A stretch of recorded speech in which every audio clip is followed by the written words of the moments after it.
So, welcome everyone. Good morning. Welcome to today's Career Catalyst Employability Seminar, brought to you by the good folk at Study Melbourne and us, Outcome.Life. Today, we're going to talk about the opportunities that exist for international students in regional Victoria and why regional Victoria may just be an international student's best friend when looking to find employment in their field of study. My name's Dominic Saporito, but you can call me Dom. I'm the founder of Outcome.Life, a business we set up 5 years ago with the specific purpose of improving the employability outcomes for international students in Victoria and across Australia. But first, this webinar today would not be possible if not for the good folk at Study Melbourne and Global Vic. For those of you who are new to these webinars, Study Melbourne provides a whole host of amazing services for international students, from legal advice, emotional support, and initiatives like this aimed at helping international students become more employable in their fields of study, and even starting a business. All Study Melbourne services are free of charge and are aimed at making the experience of international students studying Victoria a better one. So please check out their website and the great services that they offer, and we'll be putting a few links in the chat throughout the webinar. And please do put all of your questions in the chat or the question box. We'd love to hear from you all. Let us know if you do have any. So why are we here today? Well, when it comes to securing meaningful employment in your area of study, international students really struggle if they're just focusing on jobs in Melbourne. We know that with 15% of available positions only ever being advertised on online job boards such as Seek, there's this massive hidden job market, where 85% of the jobs live. And so we want you to be aware of those, and a lot of those exist in regional Victoria. And so we encourage you to try something different and look at regional Victoria. Unlike Melbourne, many parts of regional Victoria can't attract talent, and they're constantly battling against what we call the brain drain of young people moving away from regional areas to come to Melbourne. And I think that it is a fantastic place for international students to try and seek employment. Of course, it does give you the bonus of an extra few points if you are looking to immigrate here, which we hope you all are. And so here today, we've got three special guests that are going to talk about what's happening in their various areas of Melbourne. The first is Chris Stoltz, a consulting engineer and current professor of practice engineering at Trobe University, Bendigo. So he represents the north of Melbourne. We have Michael Poulton, experienced performance and development professional and current CEO of Committee for Ballarat, representing all areas west of Melbourne. And Scott Douglas, a startup founder, educator, innovator, and social entrepreneur, current CEO and head coach at Green Labs Futures, who has origins in Gippsland and now in Warragul, I believe, formerly Bairnsdale as well, and that's to the east of Melbourne. We've got the entire Victoria covered, let me tell you, except the people down in the South Geelong region. But, the Cats Footy Club down there, we don't like them much anyway, being a Carlton supporter. So we might start with you, Chris. Welcome. And what's happening in your neck of the woods up in Greater Bendigo? Well, we've had some fantastic weather, but it's bloody cold at the moment. Bendigo is renowned for its sunny days. Years ago, actually, it used to be promoted as having 300 sunny days a year. So that's the first good reason to think about working in the region. But what I thought I might do quickly, if I can share my screen, sure. And I just wanted to sort of say, well, what is regions? When we talk about the regions, what are we talking about? Because what I want to tell you first is that, here we go. Oh, a bit slow. Oh, that's no good. What a pity. Okay, I might have to give up on that idea. No. Gosh. Okay. It's off to a bad start, isn't it? What I wanted to say was that the regions the outback doesn't start at Broadmeadows. A lot of people think that once you go north of Melbourne, the picture out in the outback. And what I was going to zoom in and show you was that Broken Hill is the official start of the outback. And then what I was going to show you was this big V that starts in Melbourne and goes up to Mildura. I'm really annoyed that I can't do this. See if you can do it. I'll just try again another way. Oh, there we go. We're better now. Sorry. So it's funny, I had all this prepared. So there we go. There's a map of Victoria, and as I said, the outback starts up here in Mildura. There we go. Menindee Lakes, which I could talk a lot about, but there's Broken Hill.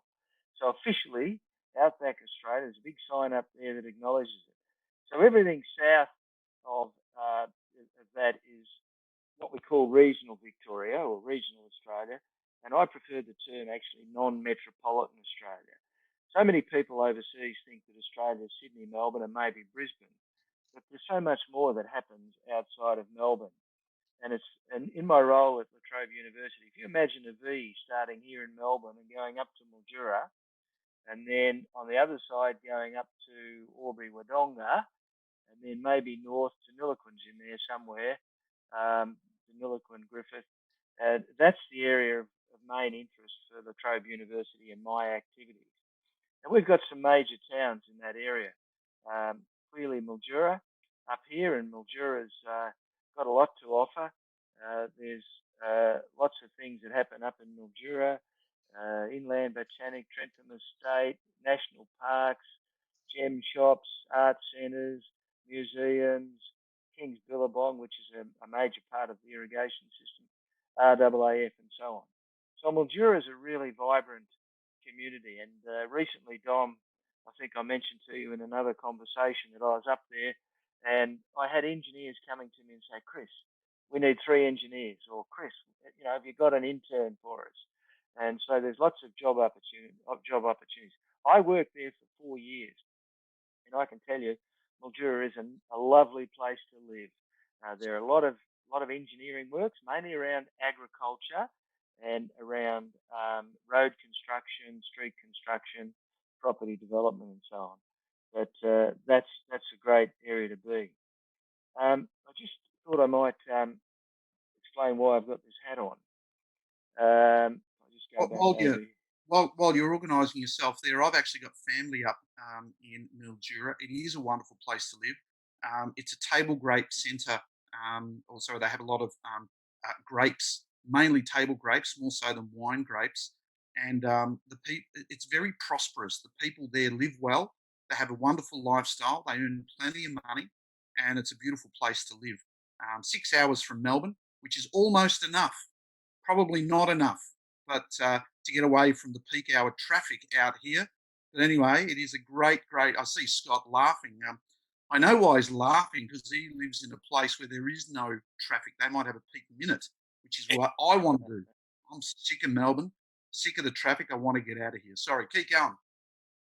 You mentioned the grapes. I thought I'd just zoom in there and show you that this area here, you can see all the patchwork. What happened was back in after the First World War, and then again after the Second World War, the government allocated these blocks of land to return soldiers so that they could eke out a living.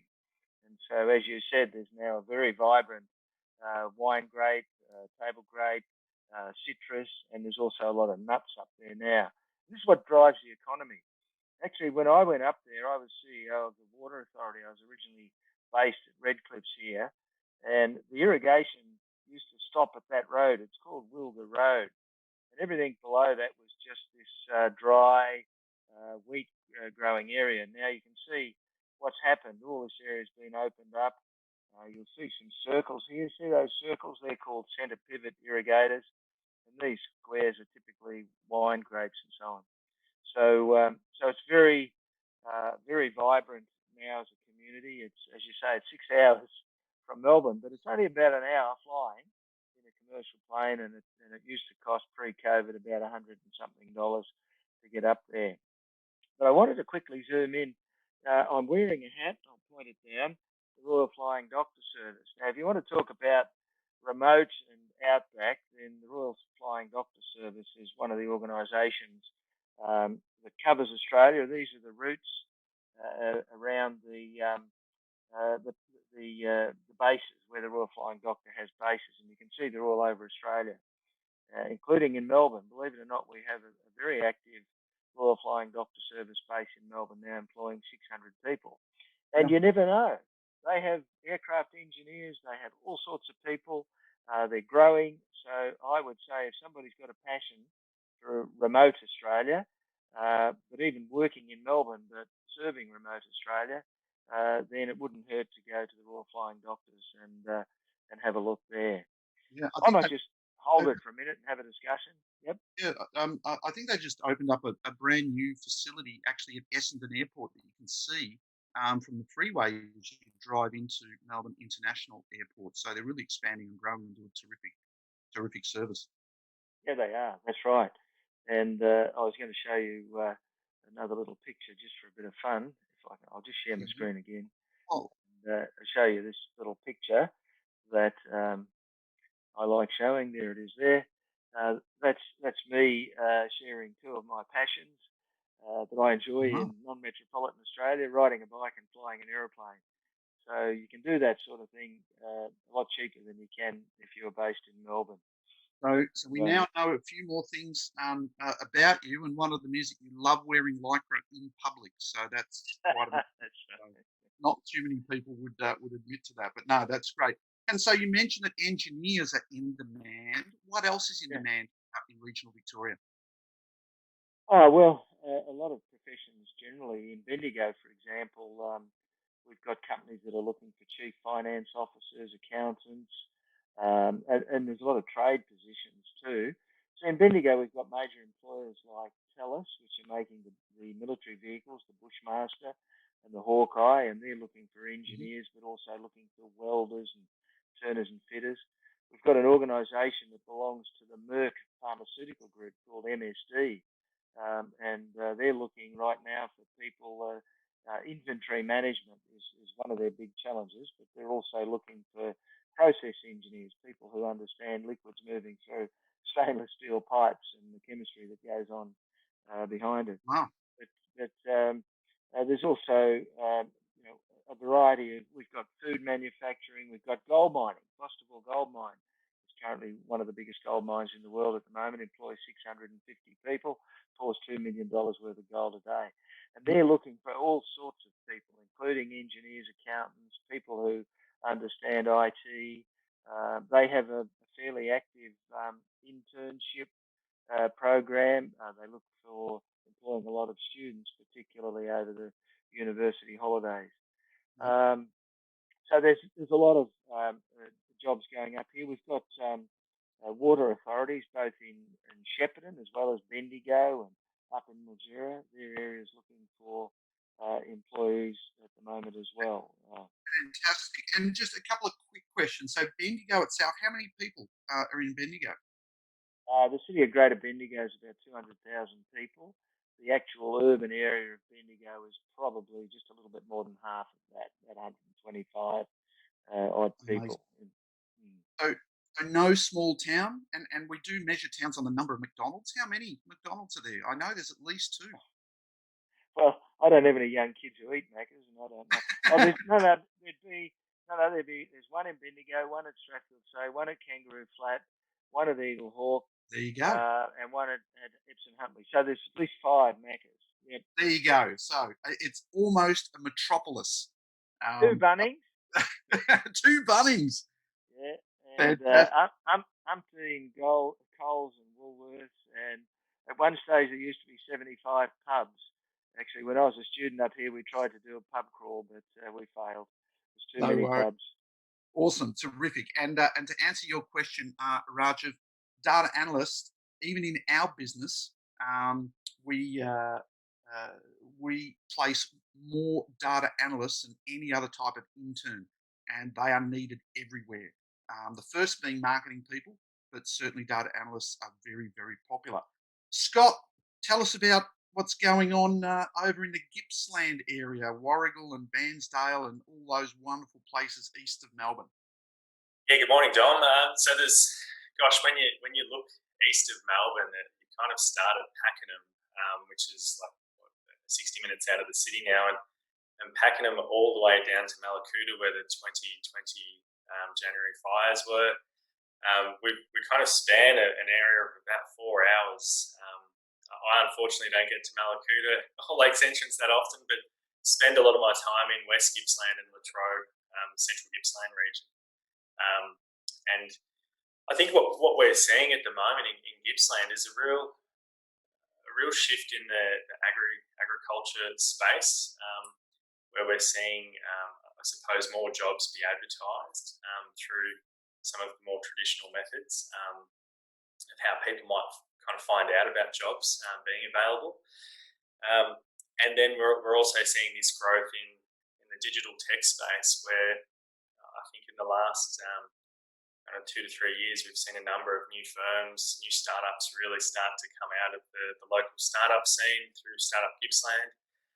And then that space is starting to grow. And we're not just seeing startups in the space of professional services. We're seeing developments in agri-tech, sport tech, health tech, fintech, and kind of all of these emerging spaces that are being really, I'll say, heavily explored across the Gippsland region. So we feel like it's a bit of a melting pot, but I get that other regional areas are having that same experience. I think we're kind of really excited about the growth, and with that growth, we need people to support those areas and those industries that have skill sets. So it's not just employment opportunities, and this is the area that you focus on more. It's really about starting businesses as well. So if there are internationals out there that are wanting to start businesses, there's a hell of a lot of support out there. And I think with some of the people you're involved in and groups that you're involved in, you would welcome internationals to come along and get involved. Absolutely. So that there are a couple of different networks now across Gippsland that are supporting I suppose the deployment of new programs that are supporting employment places, which haven't been in place in Gippsland before. And what we're finding is that it's good to be able to have that traditional multicultural perspective, but to also grow what the 2021 version of multiculturalism is in a regional area. Having grown up in the Latrobe Valley myself, I grew up in a community that was very heavily Italian, Greek, Maltese, and I was what was referred to as a token Kiwi skip in the group. Now we see a very mixed multicultural approach coming across the entire region, even to the extent of the different farming practices that have been introduced from different African farming communities that are coming in and introducing newer processes, or just different processes to harvest food as well. So it's becoming a really exciting time, and as we said, some of the jobs that were there, say 10 to 15 years ago, and the more traditionalist roles like the power stations that we've been known for a long time, they're starting to dry up. We've seen one power station being closed in the last 5 years. We're transitioning to a renewable energy economy. How does that look? We're still finding out. But we need, again, people with engineering backgrounds, people with specialist skill sets that can come in and support the economy across the 6 councils to really grow and thrive over the next decade. Yeah, and we've got a couple of questions in the chat, and thank you everyone who's putting it in the chat. If you could put them in the Q&A area. But how do we find these jobs? So, like, they're not traditionally posted on Seek and online job boards, are they? People do things a little bit differently in regional areas. Well, what's some advice you might have if anyone is thinking of going out east into Gippsland? Yeah, look, I think one of the key components that we really try and encourage is to get to know people in the area, and to understand from those people what the needs are. So it might be jumping in the car, getting on a train for a couple of hours, and coming down, visiting, and doing some networking, because there's always events on where people can network, and then finding out where those market needs are. and I think that I imagine it happens across every industry, but there's a lot of jobs that aren't advertised. And so what we really try and communicate to people that are looking for work is to start building those networks before you move. And then those doors will at least start opening while you're transitioning. And we tend to find that people that are moving to the region have work set up, and they'll have a few jobs maybe that they're doing at the same time, which kind of moves on to that next point of not just being kind of a master of one skill set, but having the flexibility to do a few things. And we're seeing that is being a preferred skill set, especially in the agriculture space. And then additionally, the rise of the gig economy is allowing kind of people to do 2 days a week for an employer, and then they can focus on their own startup or servicing their own clients through their own startup that may be running. Because we've got to be aware as well that we don't often have all of the opportunities or all of the solutions in the regional areas, especially in Gippsland. So new skill sets can come in, and then they can be serviceable startups ready to go in a market that needs that skill set that may not have it. I think that's what excites me the most, because working with a number of international students through Insight Academy, I'm really loving being able to talk with them about the projects that I'm working with, and then connecting them into some of those employment opportunities, because then they get that experience, and then they're able to see what that transition could look like. Yep. And a couple of points. You mentioned before about internships. I think that more and more companies are embracing internship programs, which is something that's been set up by our government to give young people their first crack at getting some experience, knowing what it's like working. And so look out for all the providers, Trobe University, people like us, that might be your first taste of it.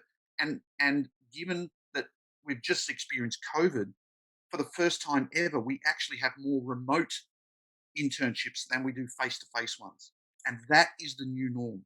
And I think this is especially great for internationals, because you might be living in Greater Bendigo, but you might be interning or even working for a business in the Gippsland Lakes. And so the world has changed, I think, for the better for international students, especially those looking to immigrate here. So, Scott, thanks very much. We'll get back to you in just a sec. Michael, welcome. What's going on over on your side of Victoria, over in the west? Yeah, look, thanks very much, Dom and Scott and Chris. I really enjoyed your presentations as well. And in some ways, Ballarat and Bendigo are more similar than they are different, certainly. Similar sort of geography, similar sort of demographic. We're a little closer to Melbourne. Bendigo's a little warmer than we are. But don't let anyone tell you that Ballarat is the coldest place on earth. It's certainly not. I've been to Iceland. So don't let them tell you that. A couple of interesting stats. We're a partner with the Regional Australia Institute in Ballarat, the Committee for Ballarat in the City of Ballarat. We do a lot of work around the country in terms of regional Australia.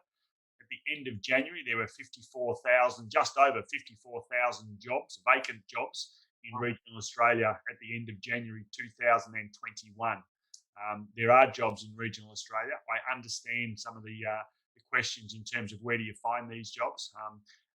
Interesting, those 54,000 jobs were the ones advertised, not the ones that aren't advertised. And I certainly concur with Scott that many jobs are actually in the hidden job market and don't find their way into SEEK or other areas. A couple of things that come through the Regional Australia Institute's work is, why do people go to Regional Australia? What are the key drivers? Space and more space is one of those things. And I certainly accept Chris's comments around the outback. This is not outback Australia. In regional towns, regional cities, we're a city of 120,000 people, a hinterland of around 200,000, similar to what Chris said. Education, health and housing are highly accessible. And I think there's some of the key issues that people facing where they want to live really have in the back of their mind. Can my kids get educated? Is there good healthcare system? And where am I going to live? and where am I going to get a job? But what we're seeing in the research at the moment is that driving key cities is about people and place. That a job isn't enough to relocate to a city, wherever that might be, Sydney, Canberra, Melbourne, Geelong, Ballarat, Bendigo. It's about people and place. So the connection that you have to the people in that town, how the community is welcoming of you, what level of diversity there is in the community, what talent exists in the community. It's those sorts of factors that really drive people to regional towns. And the second one around place is that sense of what's its connection to land. Interestingly, I'm on the lands of the Wathaurong people, very important in our context, that we are the traditional lands of a cool climate and a resting place. It's walkable, it's accessible. Active transport issues are important. We don't have congestion issues. This is all about place. People choose to live here because it's a good place to be, and jobs are available to them. So people and place are major drivers. So what are the jobs in our region, the Central Highlands region? We are very heavily focused in around health and allied health and education. We have 6 universities that operate in Ballarat. One is called Federation University Australia, which is a multi-campus university, which is the biggest of the campuses in town. We have Australian Catholic University Aquinas campus in Ballarat, and then we have 4 other allied and medical schools that operate out of Ballarat through our hospital network in dentistry, in paramedicine, in medicine, in specialised theories and anaesthetics, etc. So we have a really strong health and allied health sector in our professional makeup. Education is another really important part of our economy here. And then professional services, interesting, the latest data coming out around the jobs, the shift in jobs through the course of the last 2 years has been this growth of professional services. So not unlike Chris, in finance, in accounting services, in legal services, we have a number of law firms are now operating out of Ballarat because they can access Melbourne very quickly and very easily. And the other part to our economy that is huge is green energy. And Scott sits on the edge of the Trobe Valley, which traditionally has come from electricity generating capacity. The Central Highlands sits on the most densely populated wind generation in the country. So we have enormous wind reserves here, a very strong green economy here in terms of provision for wind farms and the connectivity that connects wind farms into the national energy grid. So again, someone put up a question around data science, very strong in terms of electrical engineering in terms of the green economy here. The IBM are placed here in Ballarat and recently just announced that they will put the 4th Internet of Things centre here in Ballarat. So a huge data component, big data applications is very much a part of the work that IBM do in collaboration with Federation University. And that's going to be a huge growth area for us in the future. And probably the last one, just to touch on, Dom, is that Ballarat's always had a very strong advanced manufacturing basis and still does, particularly in relation to food and heavy engineering. But much more recently, we've been playing in the field of medical technology. So a number of startups, including a company that was able to design, manufacture, and now sell Australia's first ventilator internationally with TGA approval, came out of Ballarat last year. So a very strong med tech business is starting to emerge in Ballarat itself. So yeah, that's probably where we're at this stage, Dom.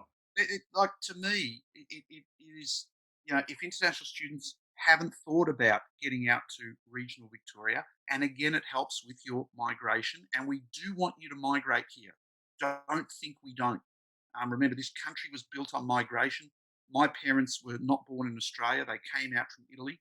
And, I've got family in Mildura. I've got family in Ballarat. I've got family in Bendigo. And I must say, my greatest days are when I go and visit all these people just to get away from the city. We might hit up a couple of questions if I can, because quite a few are coming through. And Michael, this might be one for you. How do you find IT jobs in regional Victoria? Where do you look for them? Yeah, look, the two bits of advice I provide. One is through the normal channels, the Seek, etc.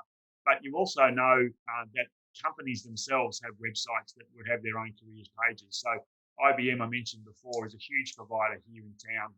The IBM website will find your careers page. So I think a combination of both the employment services, but also the websites of individual organisations that you know exist in the region. Ballarat Health Services, they run 72 individual businesses in our town. They employ 6,500 people. They've got a massive human resources department. Any job you want to find in health services, you'll find on the Ballarat Health Services website.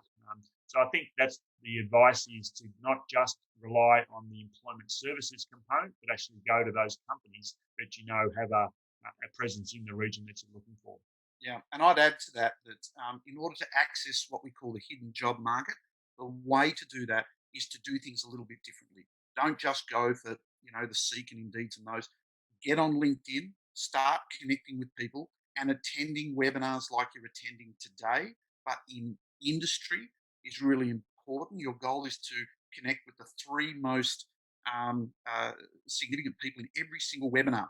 Like, all of you should be sending connection notices to these three wonderful gentlemen who've given up their time today. But you must send a note. Really important.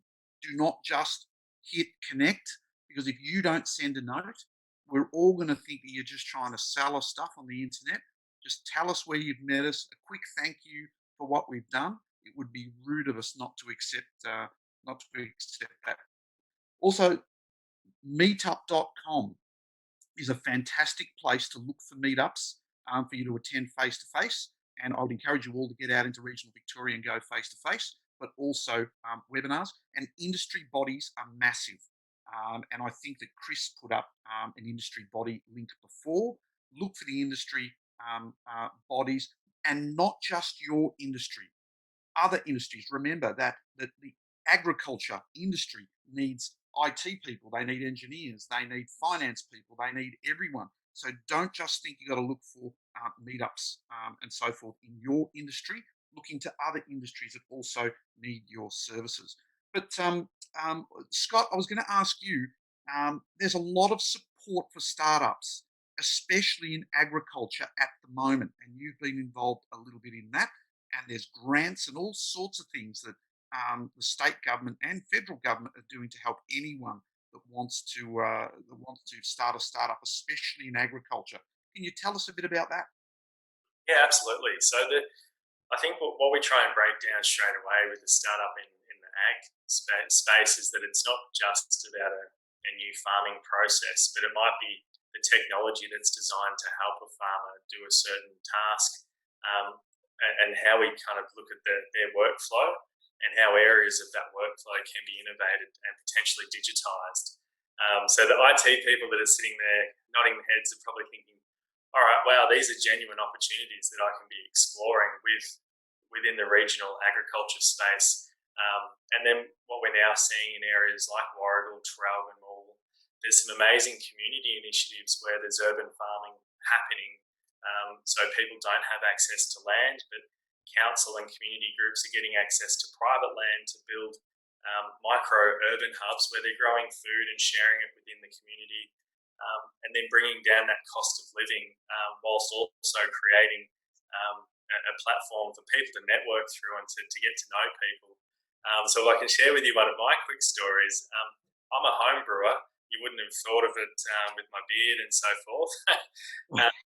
But just last week, I networked with a couple of people that literally live 50 metres from my house.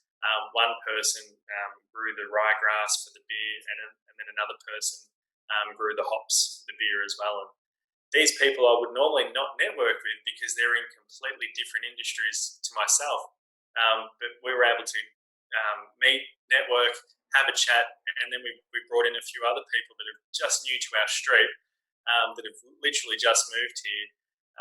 And we've been able to create that little community hub here in Warragul, and we're seeing that happen now across not just Gippsland, but across Bendigo, Ballarat, Shep, Geelong, kind of all of the hubs where people are really keen to meet other people post-COVID. So And that's part of the lifestyle of living in regional area. I think people are generally more friendly and far more open to meeting new people. Absolutely. I spent 10 years in the city, living in a lovely suburb called Paran, and didn't have much space around me where I was living.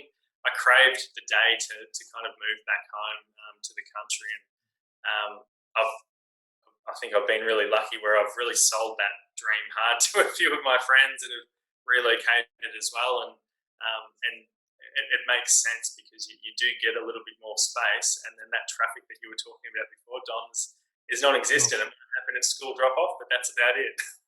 Yeah, yeah. And can I ask the Internet of Things? And you know, I always see it as if the last 10 years was about mobile and social. The next 10 years is about data and automation. And Internet of Things, I think, sits right in there. That hasn't even started. So anyone that has any interest in the Internet of Things, I think that's a wonderful opportunity to get involved. I'm on that point. Sorry to interrupt, but Bendigo, in Bendigo, we started the first master's program in the Internet of Things. We've got the first year running this year, and there's been huge interest in that. Sorry to cut you off, but I just thought I'd get a Yeah, plug in. no, it's good. But Scott, Dom, you're Dom, can I just make some comments about population? And I think it's really interesting that we've got international students online here. That regional cities provide the vibrancy that big cities do. They just don't do it in the same size. The interesting thing is about our big cities, and I think of Melbourne and Sydney particularly, they cannot keep growing exponentially at the same rate they are now and yeah, continue to be livable cities.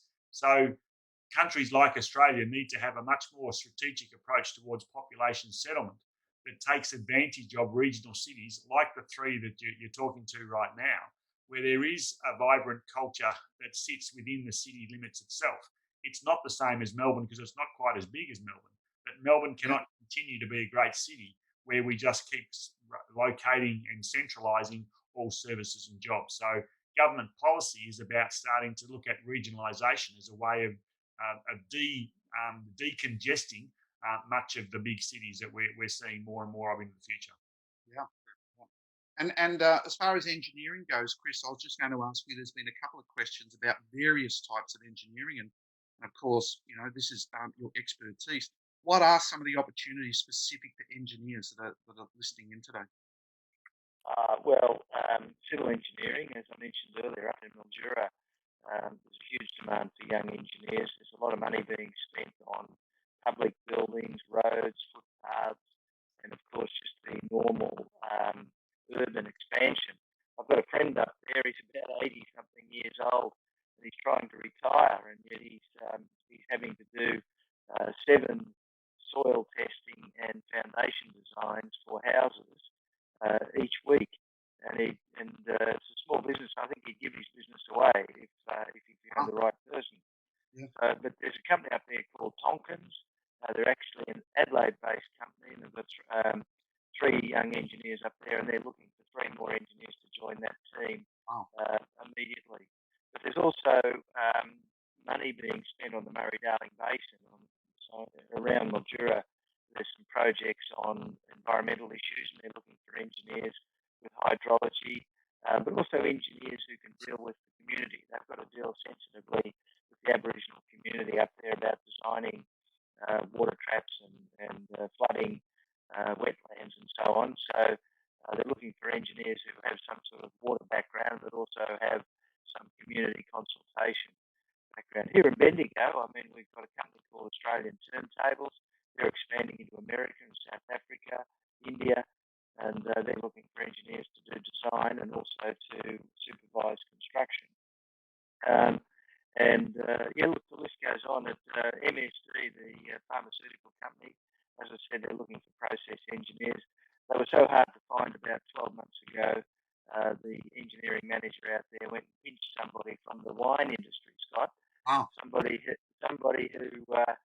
knew about organic materials flowing through stainless steel pipes, and they figured, well, there's not much difference between wine and vaccines, so they went and pinched somebody from the wine industry, and and trained him up in pharmaceuticals. And they're expanding rapidly too. So look, there's jobs if you want to look for them. Yeah. And so we've got a couple of questions here on, there's one in particular, and I'll address this one. Can any of you please share your previous experience working with international students, and what aspects do you appreciate? Have you encountered any challenges? Now, in my business, we've now placed 7,000 international students into internships. A lot of those students turn those internships into full-time jobs. The majority of them then get either referred to another company by their supervisor because they've just spent 3 months training these people and they're good people. Or now, because you've got that experience, then you suddenly go to the top of the list if you're applying. So doing an internship is a great way to start. See it as a 12-week interview that companies get to, taste and try before they buy. This is the way a lot of companies will recruit these days. And trust me, if you are good and you have a good attitude, they will make a position for you. It's so hard to get good people. And so all of these companies would welcome anyone, and what are they looking for? It's all about attitude. Attitude. This is a service nation, okay? We don't really manufacture that much anymore. And so what employers are looking for are people that are going to be able to fit in with their existing teams and get along with their customers and their clients. No one cares what uni you went to. Sorry to all the academics here. No one cares what marks you got, right? It's all about you as a person and what value you can bring. That is number one. Everything else is secondary. Any of you guys disagree with me there? No, I think that's right. The only thing I'd pick you up on is that in Bendigo at the moment, somewhere around 40 to 50% of the GDP of Bendigo is based on manufacturing and mining. Bendigo is still quite a strong manufacturing sector. Across engineering, the image of steel and metal and so on, that world is still strong. But also in food processing, we've got a company up here called Ceramic Oxide. In fact, they've got a number of PhD and work integrated learning students from the Trobe University. They've got 85% of their market in the world, and they manufacture high temperature sensors and control systems for blast furnaces and anything in high temperature. And that's a real niche little business that they're manufacturing, and they're always looking for really smart people, particularly anyone who might be interested in doing a PhD. Fantastic. And Scott, you've unmuted yourself. Did you want to comment? Yeah, I was just going to refer back to our food and fibre sector in Gippsland. So the organisation is Food and Fibre Gippsland. If people want to have a look at them and start to follow the work that they're doing, they're really trying to, again, reinvigorate the type of work that we're doing in that industry and how we're literally not just the farmers that are working on the farms, but that entire supply chain of how that product obviously gets harvested all the way through to where it gets sold to. So understanding that entire supply chain so that we can bring people to the region that have those skill sets that can value add to that supply chain. So perhaps my comment earlier about that we don't do too much manufacturing, maybe that's a Melbourne thing. Maybe there's actually more manufacturing out in the regional areas. So if anyone is keen on doing something in that area, in particular engineering or IT, great place to go. Michael, you too were going to interject, hopefully disagree with me on something. You're on mute. Yeah, not disagree with you, Chris. Just Dom, sorry, I certainly do. There's a real role to play in professional education, but it is absolutely about that capacity then to build your networks and to get on with the people that you work with. I agree that it's not always about knowledge, it's how we relate and how we collaborate with others. And if we think about what the skills of the future are, they're around collaboration and creativity and working together, and they're the critical skills. And problem solving. So, get out there and really advance your interpersonal skills so that you can have a good discussion, an intellectual discussion, and know how to disagree with people in a polite manner. Yeah. What I would say, there was a note put in the chat around internships, and I'm a very, very big believer in industry-based training, really real credible industry-based training. And if you have a sector in mind, if you're into advanced manufacturing, if you're into big data, if you're into food technology, and you're interested in the regions, then do your homework around what companies within those sectors are represented in the region, and then go directly to those companies. Food sciences, we've got a very strong food manufacturing base here in Ballarat. Food sciences are a critical part of that. Go to McCain's, go to Mars, check out their websites, look at what their student placements look like, and hey presto, you're in. I think that applies to any other sector that you could think of. Yeah, and I can't also emphasise enough that by going directly to these businesses out in the regional area, I had a recruitment company for 14 years, and whenever I put a graduate roll up, after just 3 days, I would have about 500 applications. And going to regional areas, you might reduce it down from 500 for one position. You could perhaps reduce it down to you competing against 5 or 10 people. That's the difference. And you bolt onto that. Just the most beautiful lifestyle you could ever imagine of especially if you love things like fishing and sport and footy and getting out there, recreational stuff, out your way, Chris. I think you've got the beautiful Grampians and, not just Ballarat, but you've got Ararat and the Grampians and all those areas there. I couldn't think of a better place to live in Australia other than the Gippsland Lakes where Scott's from, or, the Ballarat Highlands where, the, anyway, they're all great. Yeah, certainly around Bendigo, there's lots of interesting things. There's Stop a the conversation. Right, Sorry. and you're a bit crackly, Chris. I think your internet. So, Scott, there's a question up here. I'll just hit you up on this one. Can you give us a couple of examples of Internet of Things and what type of jobs you might be able to get out of that? Yeah, great point. So at the moment, we're looking at so some of the pieces of work that I'm doing are digital transformation. So service design, product design, and then digital workflow. So they're things that can obviously innovate what a current, say, engineering firm might be delivering, or what a current professional service company might be delivering, and then we look at how they can 21st centuryize their service delivery. So looking at the Internet of Things is obviously not just digitizing, but making sure that if we're building someone a digital workflow, that their entire team understands what that means to the business. So we're seeing a lot of growth in that space at the moment with works that we're doing. And then there's 6 councils across Gippsland that are all exploring how they can start to support this digital transition within the economy, because last year we saw a number of businesses create websites for the lockdown period so they could transition and have an online presence, but they haven't connected all of their services or products to that platform, and they still struggle with the amount of work that they've done to do that, to then want to go back to what they were doing in 2019. So we're really seeing this need for people with those skill sets to come to the region and to support that transition to keep moving forward.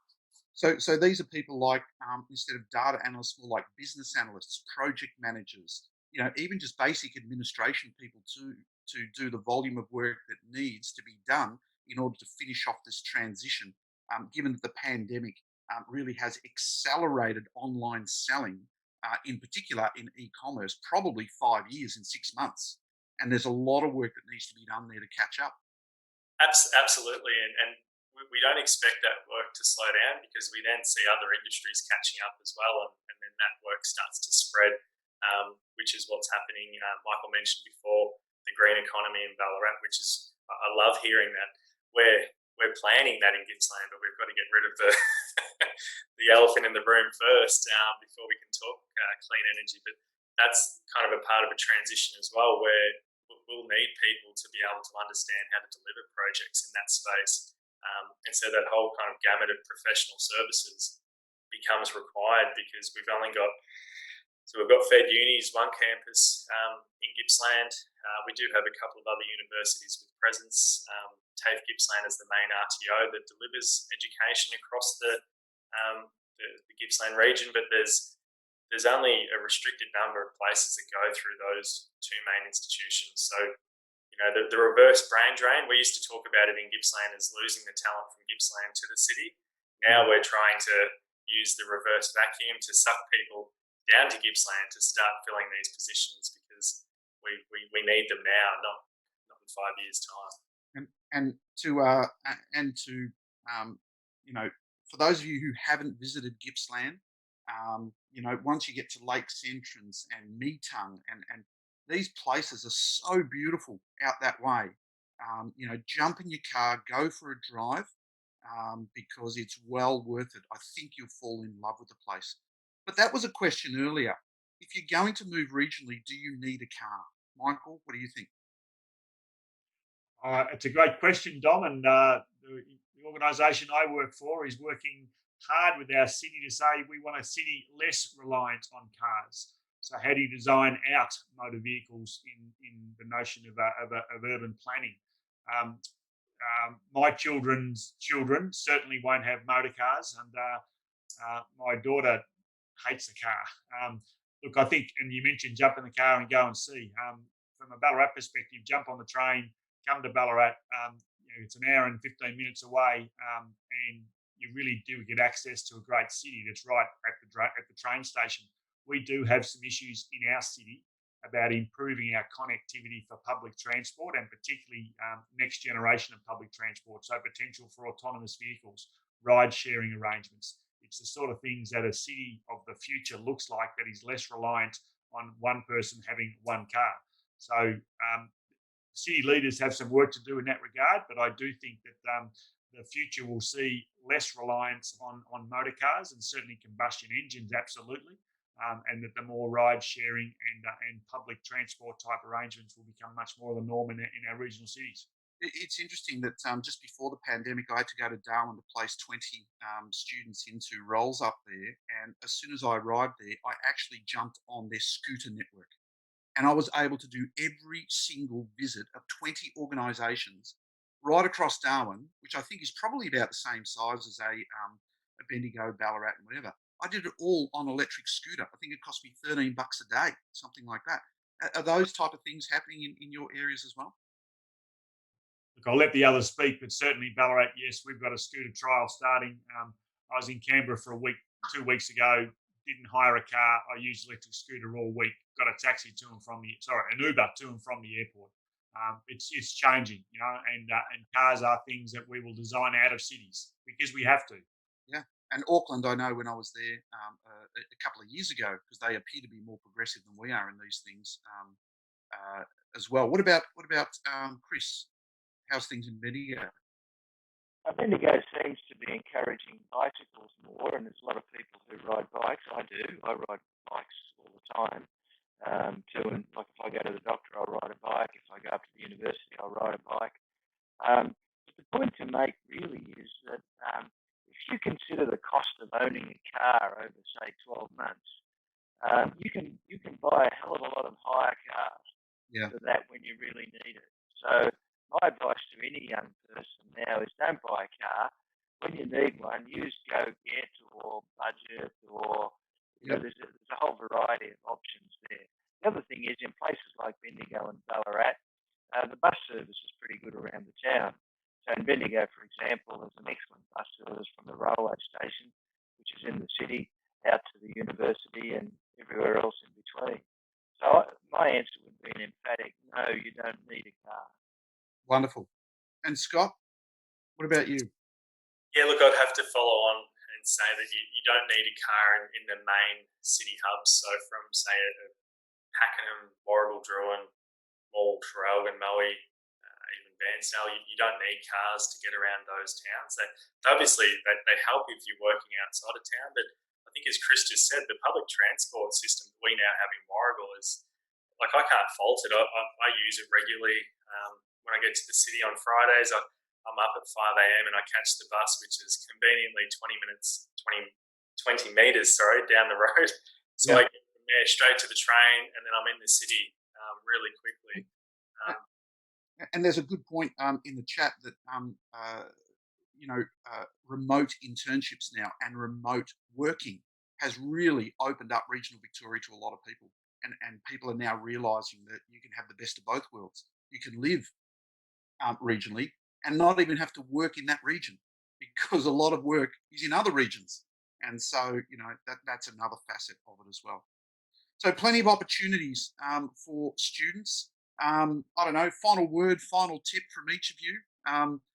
Give your area a final plug. Scott, let's go with you. The beautiful Gippsland Lakes, where hopefully I can get my mini jet boat happening. Yeah, look. I just want to say to people, come down and experience the space virtually from Pakenham down to the penguins at Phillip Island, all the way down to Malakuta, Wilson's Proms. It's there. We have an hour to the beach or an hour to the mountains in the snow, and the snow should be falling in the next month or two if it stays as cold as it is today. But please also feel free to reach out to me, and I'd be happy to connect anyone with any of these unspoken opportunities or unpromoted opportunities that I get filtered through to myself on LinkedIn on a regular basis. So thank you. And Scott, just to let you know, I'm going to be contacting you with a group of 3 chemical engineers out of a university that are doing a startup on analysing people's latest brew so that the next batch is better and better. It's a brilliant startup. They're terrific young people, so I'm going to get you to have a chat with them. Michael, what about you? Yeah, thanks, Dom. I have put a couple of responses in the chat. I know there's been some stuff in the Q&A as well, so people might like to tic-tac between both. But look, Ballarat is ideally placed with its location to Melbourne as a major metropolitan city. So whether you're living in Ballarat and working 2 days a week in Melbourne or looking for a regional lifestyle, both options are on the table. Health, education, advanced manufacturing, local government and professional services are really strong in this region. It is a lifestyle that you have to taste, and I think having tasted it, it's very hard to leave. So sometimes the hardest thing about moving regionally is just making the move to go. Yeah. And I believe that the local hockey club welcoming of any young players who want to come along. Absolutely. Whether you can play or not, whether you want to play or have played for years, get in touch with me. I've put my LinkedIn profile on the chat, so I'm very happy to talk to you about hockey or bigger, broader issues of the town. Yep, and for those of you who play hockey like me, there's always Metro B, isn't there, to be playing in Victoria. And Chris, what about you? Final word? Well, we've got all those sports opportunities in Bendigo as well. Hockey, football, basketball is a big one. We've got a huge basketball stadium here. But look, I think that my advice to the young folk looking for a job, just get out and try it. As one of you just said, once you've lived in a regional area and realise that it's not the outback and that the lifestyle is good, and a great place to raise families for young people. When you consider that you can Ballarat, Bendigo, you can travel from home to the creche or the childcare centre or work or whatever in literally a few minutes. You're not going to get caught in traffic jams and so on. So it's a great place to bring up families and have strong communities. So I'd say give it a go. Fantastic. Well, thanks again, gentlemen. Really appreciate your contributions today. Thank you to Study Melbourne and Global Vic. We love you guys. For all international students, please check out the other Career Catalyst initiatives and webinars that we're running. And also to please look after yourselves, ask each other if you're okay, and we will see you next time that we're getting some stuff up. Yep, check out our other services that we're providing. Take a screenshot of that our wonderful producer Anya's put up there for us. And we will see you next time. Thanks, guys. I'm definitely going to pop in and see you all on my electric scooter once I jump off the train or the bus in your regions. Thanks again. It was terrific chatting with you today. All the best. Thanks, Dom. See you later. Thanks. Bye now.